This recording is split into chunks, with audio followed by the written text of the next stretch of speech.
That's right. CP3, live from the lab, and you're right. We're doing it again. It's Victory Monday, 3 weeks in a row. Redskins victory, week 8 over the Giants, 20-13. Classic NFC East division battle. Wasn't necessarily a nail biter, but it did come down to the fourth quarter, which we don't feel it should have went down to the fourth quarter. We'll break that down more. We're not like some of the Redskins fans that's upset at being 5-2. Don't get me wrong. I'm not on that bandwagon of being negative and complaining about the team being at 5-2, first in the division. Who no one that I can recall had this team at 5-2 at this point. But myself, after I checked with Robbie and went through my preseason predictions, and I had the team at 5-2 at this point in the season. So I'm not patting myself on the back. I'm just saying I know a little bit of what I'm talking about. And on that note, I'm going to bring in a guy that knows a lot about what he's talking about. Sports Journey writer and insider, Sports on the Hill podcast contributor, co-host, NHRA expert, NCAA expert. He just wears all types of hats and expanding and doing much more bigger things coming down the pike. DujunneaB, how you doing tonight, good sir? Doing good, man. How are you? I'm doing pretty good. You know, it's Victory Monday. It's Sports on the Hill podcast. And it's a hell of a night. We got Monday Night Football get ready to start. I got some hockey on in the lab. We got Calgary and Toronto in the second, still scoreless. And we got a hell of a game to break down and another game to talk about coming up next week against Atlanta, which should, it's not going to say a easy game, but it should be a game that the Redskins would be able to prevail in. But we'll talk about that a little bit later on. Let's get into the game that was yesterday. What did you take away from the we're going to break it down offense, defense, and special teams before we get into it deeper. Offense, what do you give the grade overall for the offense for all 4 quarters of the game?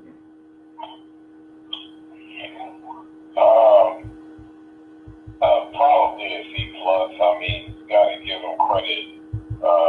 They've been very consistent at controlling the clock, and really controlling the game, although they haven't put points on the board. But I think people miss that throughout all the missed opportunities that they've had. Is that clock control is big, man. It puts a lot of pressure on opposing teams offense, especially when they don't have that many opportunities to go out and score. That it really is something that should be definitely applauded. That they're able to, despite their deficiencies in areas, be able to control the clock and hold the ball for a long period of time and really put the onus on the opponent to go out and try to score quickly on this opportunistic defense. Yeah, most definitely. I concur on that grade. I can't be mad. Like you said, they manage the clock. Stable Jay's offense, they can move the ball in between the 20s. But once they get in the 20s, you get some technical difficulties.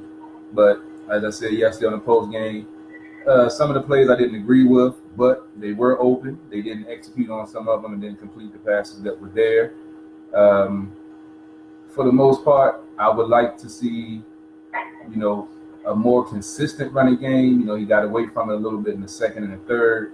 And, when things got a little tight in the fourth, that's when he went back to the running game. And AP, broke off that run, in which, I put, the article that I wrote about, Bill Callahan for OC, because I feel like he would add a more old school dimension to it. And, Jay sometimes gets a little too fancy for himself. But someone had, responded that that's the way the league is, and you have to throw the ball, and if you're running the ball and not getting nothing, you can't keep on doing it because you're not getting nowhere. And me and you have had this conversation on several occasions about wearing down the opposing defense, and I had to actually go to the stats. Now, that 64-yard run was in the fourth quarter. That was basically his last rush of the game. So before that, he had 25 carries for 84 yards, which is an under 4-yard carry, excuse me. But because the offensive line has been running the ball, you saw in that play and you broke it down how Roulier got to the second level and punished his man, how, the guard was out, the sheriff was out there, because they wore the defense down. It's not always about getting a home run hitter in the first half. It's about wearing down the opposing defense. And then when it's time for that one play, we saw it yesterday. A 33-year-old Adrian Peterson broke down the whole defense and outran the corner with a beautiful angle and ran a 64-yard touchdown and put the ice on the game. So, I mean, I can't really be mad at Jay for a victory. I'm not going to be one of those negative guys. Defense. What was your grade for the defense, DujunneaB? You know how I feel about defense. What was your overall grade for the defense yesterday? A+ again, A++ maybe. It is absolutely, it's amazing to me when you look at guys who are on the top 5 checklist on defensive coordinators to come into the organization. And you look at where, one of the hard-fought, sought-after ones that many felt that they should have got, Wade Phillips, was not the choice, and they chose the none. How well he's doing. And he has young talent again, and I have said this before in articles before, and said it here on the show. Last year, before the injuries, this defense was the top 5 defense before the injuries. And really what happened, what's different from last year to this year is the fact that they actually have depth now, and quality depth, young depth, quality depth that can come in and they can give them a nice solid rotation and make plays. And you see some guys like Greg Stroman that are having to come in and play since Dunny is down, and they're making plays. So again, it all starts up front. I can use the Cowboys as a prime example of that. They have had consistently a solid defense, despite their putrid offense over the last couple of years, even in the Romo days. And that's because their front seven, they would put pressure on the quarterback. So, the things that this Redskins defense has been able to do with those guys up front, Ioannidis, who people slept on for years. Now you pair him up with a Payne and Jonathan Allen. It's amazing what those guys are opening up for guys like Preston Smith, Ryan Kerrigan, Mason Foster, Zach Brown. It's just amazing what's going on with that front seven and how sound they are, and their aggressive nature. They're taking on that attitude, not just of what they teach at Alabama, but something that DJ Swinnerton brought in here when he was brought here. And now you start to see those guys who understand what it takes to understand the work that's needed because of being well coached by Nick Saban, rubbing off on these guys, and it's paying dividends. It's paying dividends for the Redskins, and they're winning the old-fashioned way. So can't argue about that. No these new age high flying and throwing things around and going all over the yard is fun. But at the end of the day, we talked about it post game. You win championships by defense, and sometimes it's not going to look pretty offensively. It really isn't. But at the end of the day, when you can play defense, keep guys out of position to score, and then give your offense a good field position and be able to get enough points to win. 9 times out of 10, you're going to win ball games. That's how you win championships. That's how you win playoff games. So, it's pretty amazing to see what these guys are doing. Totally agree. Couple of comments. Appreciate you guys tuning in. Chuck, Brian, Queen B, Andy, Butter, Tarzan. What's going on, Cuzzo? Mark says the lab rocks. Appreciate it. He said he think they're doing enough for offense to get out the defensive rest. Yeah, they definitely doing that, giving them a nice rotation like we just talked about. Time of possession is key. Yesterday, the Redskins had the ball, I believe, for 38 minutes of the game on offense, and I mentioned they went 12 for 14 on third down conversion, stopping the Giants. The Giants were 2 for 14. I believe the Redskins were 6 for 15. So they definitely have been making strides. And on the defensive side, I loved every minute of it. You touched on Matt Ioannidis. I'm not going to say I wrote him all. I remember when the team drafted him, I did some research on him. Excuse me, and it said that he was physically strong, but he lacked in technique, and that was one of his deficiencies and what will probably hold him back in the NFL. And you've mentioned over and over again Tom Sula, the defensive line coach, how good he is, and I definitely believe he's made an impact on his career because he's definitely playing some ball, and his technique has definitely gotten better. And we saw with the 2 sacks yesterday, his strength, 2.5, I believe he had. His strength is definitely apparent, and Allen and Payne definitely added a whole nasty element to that line where they're wreaking havoc. They're chasing down screens on the backside and downfield 5-10 yards. They're getting to the quarterback, which has been something that this team has had issues with for the longest time, from the front line and the front seven. And you mentioned Ryan Kerrigan and Preston Smith. You saw on the Kerrigan sack yesterday where he came from the left side instead of the right. How long have we been talking about moving him around? I know I mentioned to Diane Cheeseborough, who's another Redskin inside we have on the show. She actually was going to ask that question to Minuski. I'm not sure if she got a chance to, but when I speak to her tomorrow, I'm definitely going to ask because we hadn't seen that in a while. Well, the week before, Kerrigan did come up the A gap on that delayed blitz that caused this sack fumble on that. So it's good to see that they're starting to add some diversity into the defense, which is making them more deadly.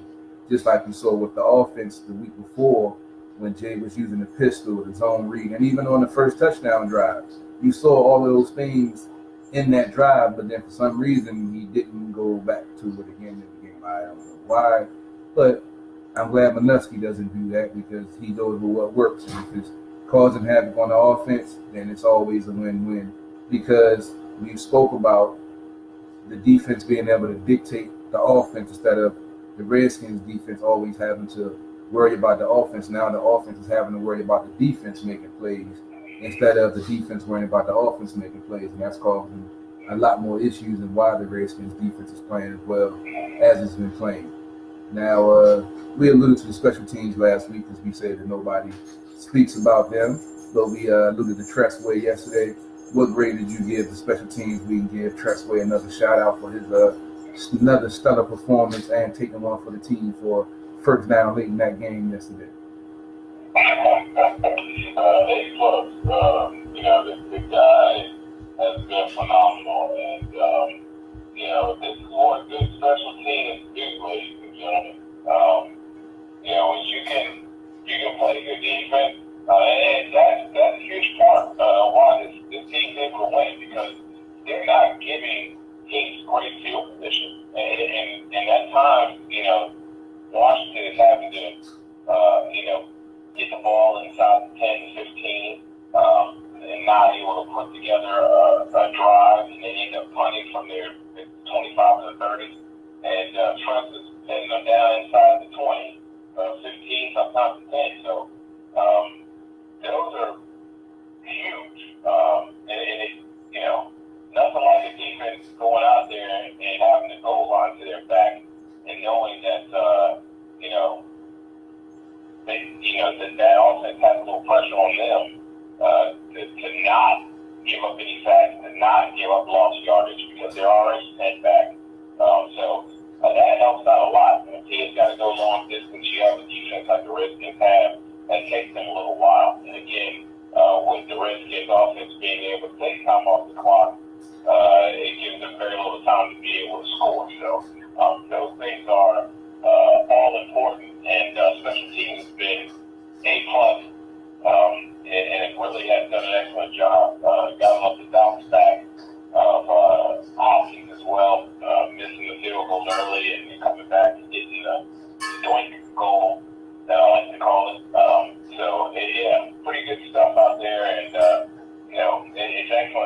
when you don't have special teams being a Achilles heel, and they actually can contribute and help you out a lot by giving teams long field position. Totally agree. Totally agree with Hopkins. I told you I heard him call bank before that joint went in, so it was all good. I heard him say bank before it clanked in, and on the one that he missed, the last couple of weeks the announcer's been trying to jinx him with him having the longest streak of hitting inside the 40, and then they mentioned it even though it wasn't inside the 40, and the next thing you know he missed it. So they were trying to jinx him for the longest time. Unfortunately, he missed it. That was a bad move. Yeah, I did see that. The Lakers are to the side, and that really contributes to that. Look at the kid, now he wants his leg to hook that ball. It caught the shoe with those legs being to the right. It caught that shoe, and it shed big time. And you won't let anyone say that, but the hold was bad. Yeah, I did see it was a high snap, and he tried to get it down. They went to it, but yeah, it was a misfortune, miscommunication, whatever you want to call it. But they still got the win. Like I said, we got to talk about the elephant in the room, because I had to start the hashtag Bill Callahan for OC again, because we're seeing these same issues with Jay: in-game adjustments, clock management, and going away from what works and not sticking with what works. Fortunately, the defense and Adrian Peterson bailed out the offense yesterday by putting up that 26 carry, 149-yard touchdown performance with a receiving touchdown. So also got to mention, Chris Thompson, injured rib. He's looking still to play, but they're going to monitor that. They put Troy Apke, the rookie safety from, I believe, Penn State. They put him on IR today. I forgot who they brought up a linebacker. I can't pronounce his name. I forgot to write it down, but I know DujunneaB probably can probably get access to it before I can, or faster than I can right now. But they made a move and brought up a linebacker from the practice squad for the roster spot. You mentioned Stroman on the defense. We've seen 2 weeks in a row. He has gotten exposed. But after that, he's shaking it off and, still played a good game. So we mentioned the player stepping up. Dunbar's out. I believe they said he has like a shin or something, and they're sending him to a specialist. So hopefully we'll find out what's going on with him, because those plays that Strowman giving up haven't really been backbreakers, but, they are momentum shifters. That pass interference, and they'll still figure out a way how to catch the ball. I still trying to figure that out, man. I still say he got a magnet and metal in the ball or something, because the joint just went like right to his hand. He was being held, he was thrown down, and the ball was like, "Here I come, don't move." It was crazy. And then the one across the middle that Eli threw on the 4th and 12, with him snagging it with one hand, going up about 2 feet, 2.5 feet in the air to catch it. I mean, the dude is sick. But all in all, the defense is balling. DJ Swearinger, we talked about how key he was going to be when they made the signing of him. And I just want them to hurry up and lock him up long term, because that dude that defense has a whole different attitude and a whole different swagger to it. And, they out there want to dictate the pace of the game. They out there want to get turnovers, want to get to the quarterback, want to, stuff these running backs. And I know you've seen the list of the stellar running backs this team has held down in the last 5 to 6 games. And it's not going to get any easier with Atlanta's offense coming in here. We can get ready to break down a little bit of the Atlanta game. I think we're going to start doing a Thursday preview of the upcoming games. We did the last week on the boxing, MMA, and Thursday Night Football show. But this week we won't be on the air for that. So I'm thinking about doing a Facebook Live, breaking down the matchup. DujunneaB, if you're available Thursday, we can talk offline, see if we can get you to chime in on that also. But I know you're a busy man, so I know that we'll see if we can make that happen. But we got the Falcons coming to town. Defense is atrocious. Offense is explosive. And they haven't been able really to put it together on a consistent basis like the Redskins until they go on this 3-game winning streak. What do you expect to see from this Atlanta offense trying to throw this Redskins tough defense off balance and try to get some plays or try to at least get some points on the board? Washington has struggled against two really favorable offenses, Colts and New Orleans Saints. They have the wide receivers outside, Julio and Julio. The young man, Calvin Ridley, is a guy who's also can take the top off the defense, but he's very good and crosses routes. Sanu is Sanu. They don't have their starting running back, so I don't think the running game is going to be an issue. Intentionally, they're probably going to do some things. Some of the little things that the Giants did with Saquon, but I expect it to be a challenge for the defense. But at the end of the day, it's at home, and I think they can play pretty well against the team that basically, if they can make them one-dimensional and they're going to pass the ball all day, I'm sure Washington will take that any day of the week. That means that those guys up front are teeing off, and they have a little trouble protecting Matt Ryan right now. So, I think this is a game that if they can play sound, get some pressure. You know how optimistic this defense is, especially on the back end. They'll get some opportunities to make some plays in that department. Offensively, they're decent at stopping the run, but my goodness, man, they have a really tough time. They have a lot of injuries in that secondary. It's showing big time, and they're having to they're really having to outscore teams. And fortunate enough that for them here in the last couple of weeks, they played teams that had struggled in the passing game. So, that's to take nothing away from what they do as a passing unit. But Washington, I believe, can have an opportunity to have a get-right game in the passing game against them with the secondary.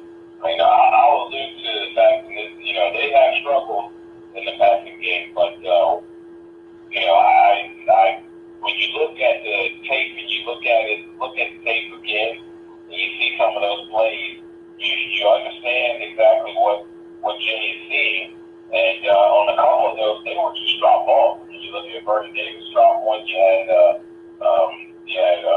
Paul Richardson drop one. There were a couple of drops there where those guys were open, and then there were a couple that Alex missed as well. And I think this is a time where they can get right in that department. They really try to get the ball to Jordan Reed. I expect them to do that. Jay talked about with his interview with J.C. Finley.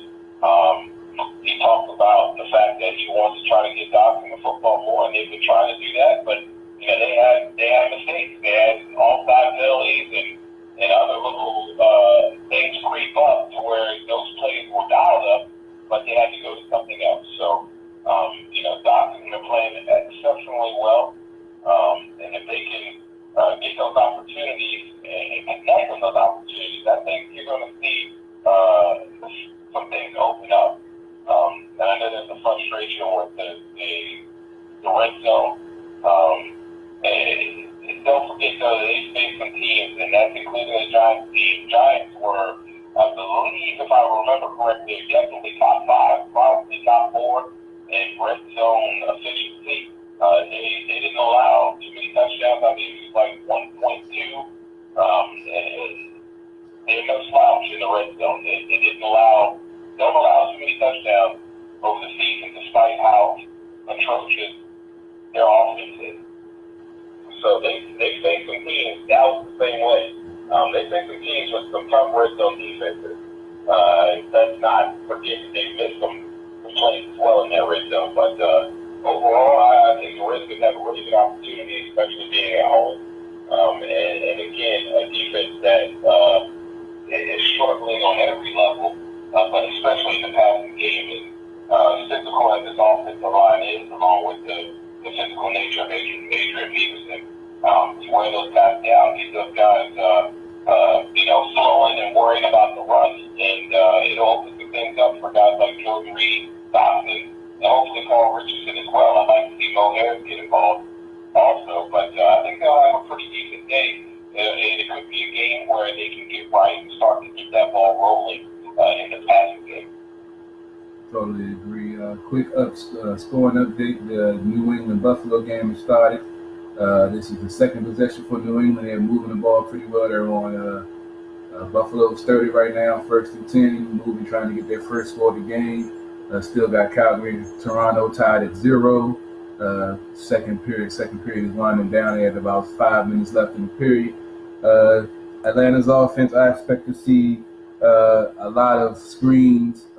That's what they do to try to get the Redskins defense overflowing, because they're an aggressive defense that flows to the ball very well. The running game, I believe, like you said, is going to be a non-factor.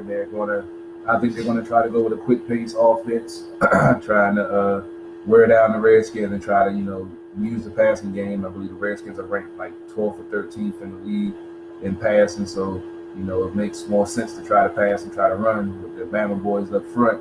But as you mentioned, they're having problems protecting Matt Ryan, so I feel like still going to play into the Redskins' hands on defense. And they should be able to get at least 2 turnovers out of Matt Ryan, a fumble and an interception like they did out of Eli. They got 2 interceptions out of Eli. But I definitely believe that the defense should be able to dictate the pace of this game with the Redskins' offense. As you mentioned, Atlanta's defense is porous in the secondary. This should be a get-right game, as you said, for the Redskins. Hopefully, Jamison Crowder will be back. We saw Paul Richardson coming back. He had a drop, but he also had some key plays. Doxson is doing well in the running game. I love the way he's out there mauling folks on the end to help Adrian get those yards and get that 149-yard game. I want to see more of Jordan Reed. I'm hoping with one of the receivers hopefully stepping up, they can stop double covering him and start letting him get a little loose in the secondary, because once all the moving pieces get to moving good, then this offense is going to be unstoppable. And then I believe we're going to see points on the board, because then Jay is going to be able to go into his fancy playbook and start exploiting some of the tendencies of the defense, trying to stop this offense once it starts, opening itself up. Folks complain about Alex and, him not, throwing the ball deep. I was watching Dion on primetime last night. He made a great point. If you're expecting Alex to be go deep, guy check down to go deep, that's not what he does. He's a go deep to check down. So he'll look quick downfield, nothing there. Then he's going to look to check down and get somebody in space to make a move. So his ultimate goal is to throw downfield, but he still wants to get a positive play out of it.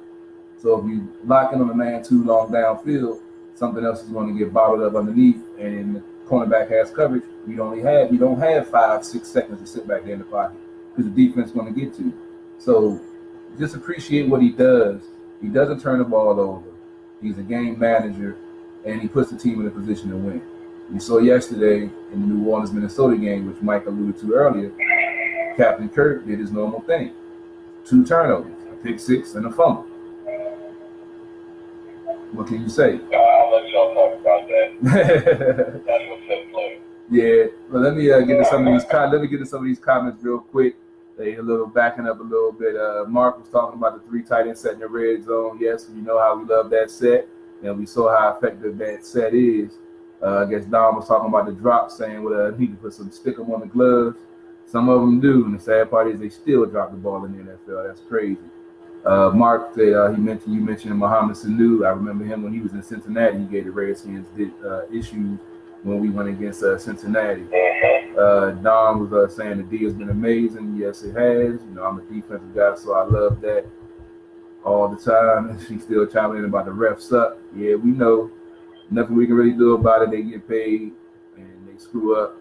And hopefully they start holding them accountable more, like we talked about the ref that got fired last week for botching calls. Hopefully they start clamping down and getting rid of some of these guys that's messing up some of these games. Mark was asking if the offensive line for the. Go ahead. It's about making sure you're not in that position for the rest to make that, for it to be a problem for you to cost you a game. And that's something that the Redskins have done a really good job of. Is not being in that position where it's going to be a call by a moronic ref because it's an interpretation call, or these wide open left for interpretation of each individual ref type rules that cost you games. And that's what's important. We know what it is what it is. And you just have to make sure that, as a football team, that you don't put yourself in a position where that's going to be something that's going to cost you a game. And Washington has done a really good job of that so far this season.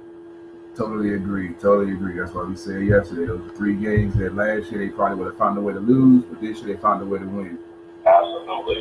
Room chimed in and said Adrian Peterson fumble. I guess he was talking about the momentum swings in the game, and the team was able to find a way to overcome that.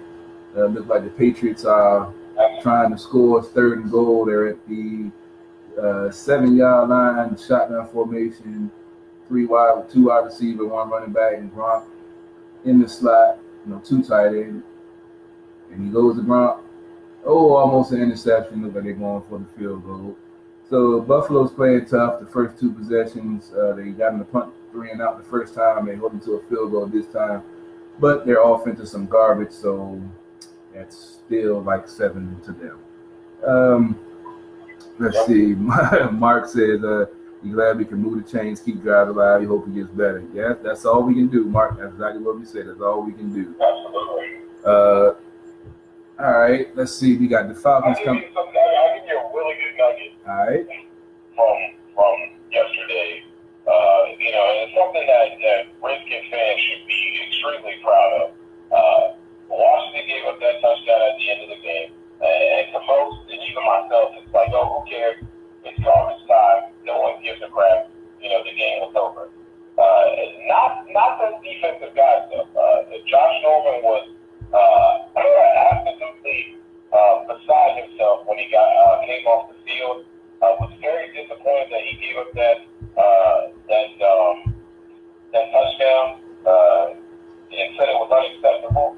That he has to make better plays and he has to play better. The defense was not okay with that 7. And that says a lot about this football team, guys. They're continuing to work. I don't know if anybody got a chance to catch or saw anything about DJ Swearinger and his comments, but his thing was the stove just got turned on. He said, "I don't even have grease in the pan yet." And so they realized that it's on to Atlanta, and that's how DJ's always been.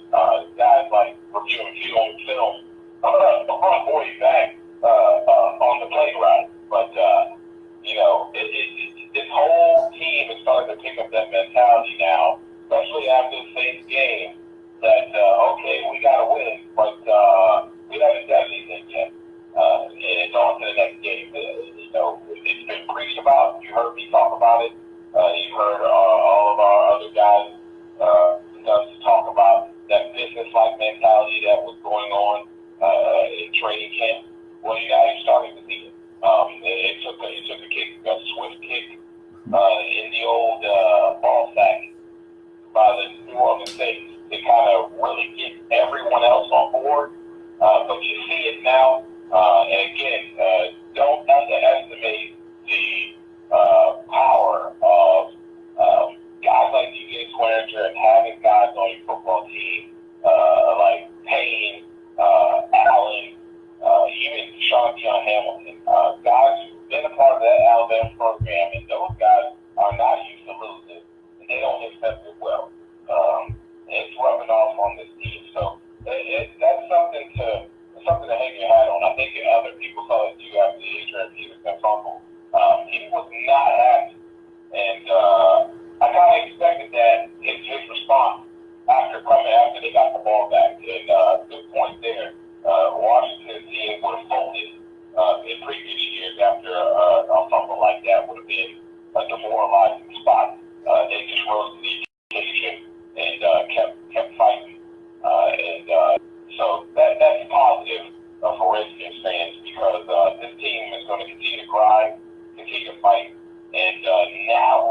the build, you're starting to see something build as far as the right attitude and what winning teams do.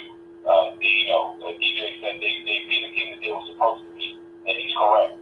And now they got to move on, and they're going to face Atlanta, and it's on to the next one. So that's positive because you can't hang your hat too long on win, because at the end of the day, it's about the bigger picture. It's about the playoffs. It's about the Super Bowl. That's cool. They've been hanging around 8-8 for a long time, so it's obvious they've been winning games. But now it's time to take the next step. And you got leaders in that locker room that understand that, and they're taking a business-like mentality, and they have been all season and all season long. And now you're starting to see it come together, and they're starting to build something here. So that's positive if you're a Redskins fan. Yeah, we just had a breaking play in the New England game. It looks like it's going to be overturned, but then they soon kick off after the field goal. The Buffalo Bill player appears to fumble, but after looking at the replay, it's clearly that his elbow was down before the ball came out, but it was almost a huge momentum swing against Buffalo. If you're not aware, Tom Brady pretty much owns the Bills. I think he's lost to them one time in his career playing against them. So I don't know who scheduled this game for Monday Night Football, but the Bills are playing some good ball so far. The defense has been playing well, carrying the offense, but we're going to see how that goes. Quick comment from Arun, who just got off of Wizards Talk. He was asking about, I mentioned Kurt in the Vikings.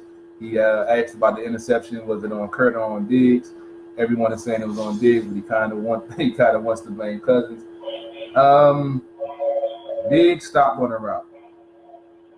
The New Orleans Saints defender was there, eyes up like DJ did yesterday on the interception on OBJ in the red zone. He read the play. He got there to the spot where the ball was going to be, and it turned into a pick six. I count that as a team INT because it was on Kurt and on Diggs for not being on the same page. I'm not going to say it was his fault, but it counts as an interception for him. What about you, DJ? What do you say about that play? I say a little bit of both. Kurt's been doing that his whole entire career. And I know that at times Kurt knows his spot.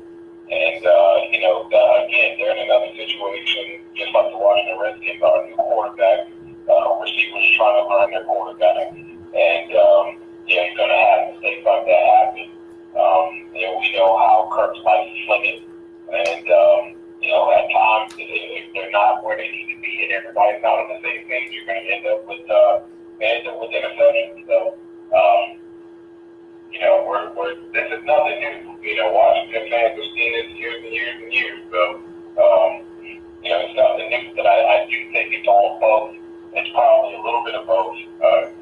Expecting him to be one place he wasn't there, and he drew it to that spot, and there you have it. The rest is history.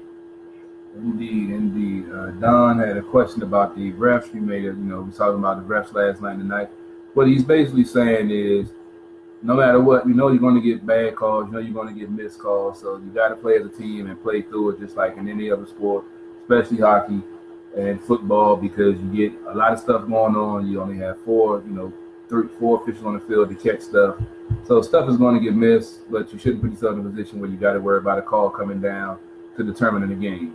I always say, I don't say a ref is going to cost us the game. They do have a determining impact on the outcome of it, but the team plays well and does what they're supposed to do and execute, and won't even come down to the refs having an impact. Mark says more wins, more confidence in believing. Definitely. They say she's watching the Bills New England game. Like I said, you can root for the Bills and hope for the best, but we all know what Tom does. And yeah, I think. Yeah. Oh, nice catch by Shady McCoy for a first down in the Buffalo game. All right, it's 8:47. We pretty much wrapped it up about the week that was, and pretty much broke it down enough for this episode of Sports on the Hill podcast. Like I said, I'll break down and preview the Atlanta Falcons game more on Thursday, sometime during the day. Be on the lookout. I'll put a post out when I go Facebook Live and do my preview and see if I can get Paul, the boxing guy, to come on. Also tease for our show next week with some of the boxing action that went on this past weekend. But DJ, let the folks know where they can find you and what you new articles you're working on that you about to be dropping for everybody to check out.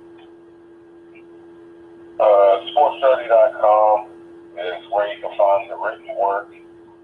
Again, they got some stuff talking about Adrian Peterson.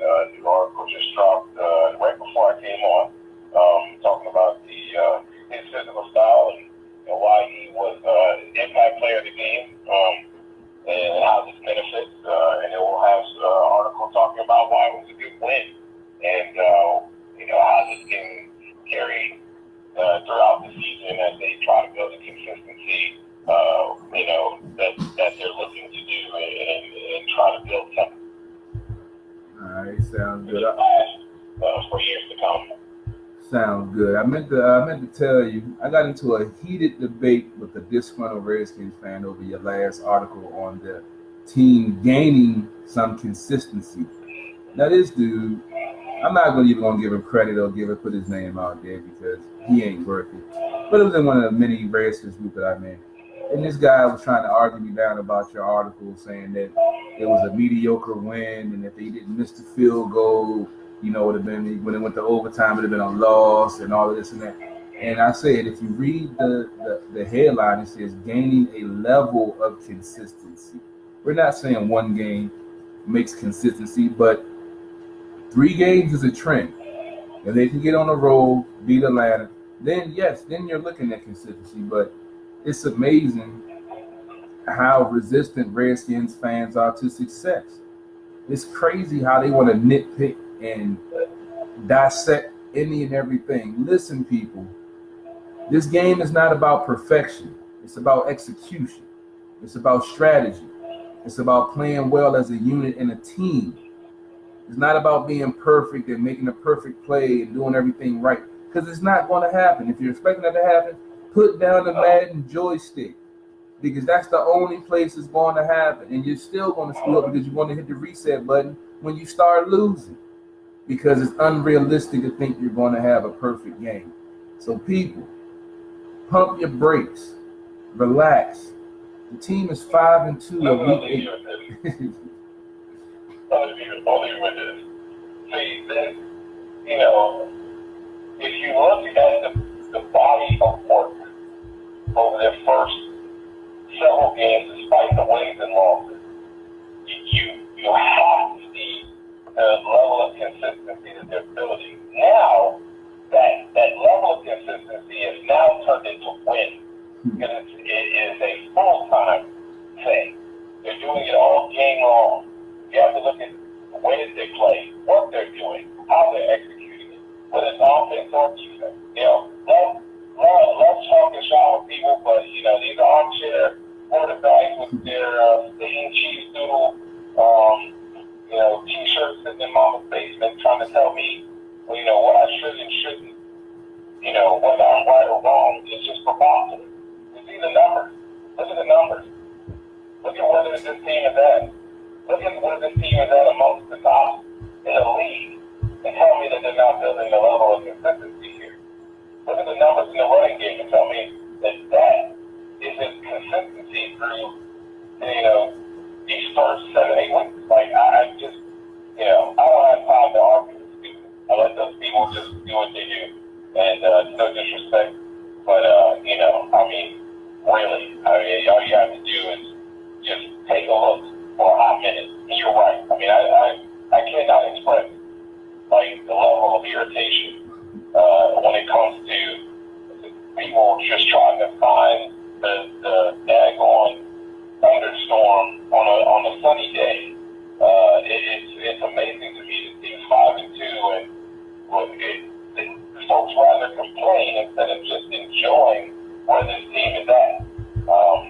And there's a lot of positive to take here. So, those people will always find the negativity and everything. So let them be sour by themselves. Pretty much. That's pretty much what I said. I love my hashtag all football fans on no football, and I leave it at that. I left dude talking to himself for like an hour. So yeah, it is what it is. We love our team. We call it down the middle. We're not homers.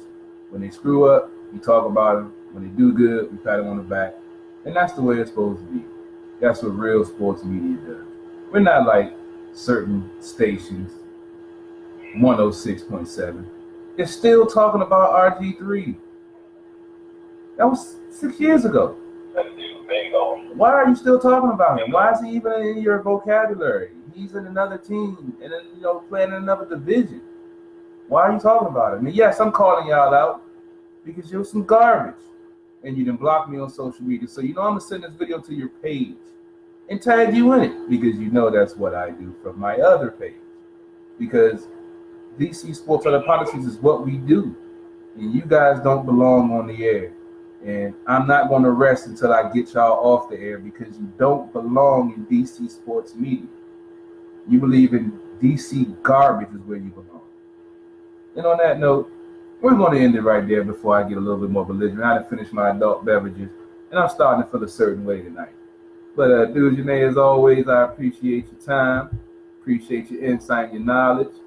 And you have a good night. We're definitely going to chop it up some more. And we're going to see if we can get you on our Thursday night preview of the Redskins Atlanta Falcons game for week 9. And the Redskins continue to prevail and be in the top of the NFC East. Certainly. Thank you, man. Appreciate it. All right, take it easy. And on that note, I'm going to go ahead and end the Facebook Live. Appreciate everybody tuning in, chiming in. Once again, another great session. Appreciate it. Like I said, tune in Thursday night. Going to do a Redskins Falcons preview. I'm not sure what time I'm going to do it, but I'll put a post out about it. Make sure you check out our Thursday night boxing, MMA, Thursday night football show every other Thursday, which will be next week. But stay tuned for the Facebook Live this week. Also, as I reminded you last week, we'll be going live on Listen Vision November 7th, starting at 9 o'clock every Wednesday, 9 to 10, talking sports, politics, fashion, music, and whatever else is going on in current events that day. So as I told you, we're expanding, we're making moves, the movement has begun, the True Radio Network takeover is upon us, people. Love us, hate us, don't like us, don't want to hear us. It doesn't matter. Because you're going to see us and you're going to hear us. And on that note, I'm in the Facebook Live feed right there. Appreciate the love.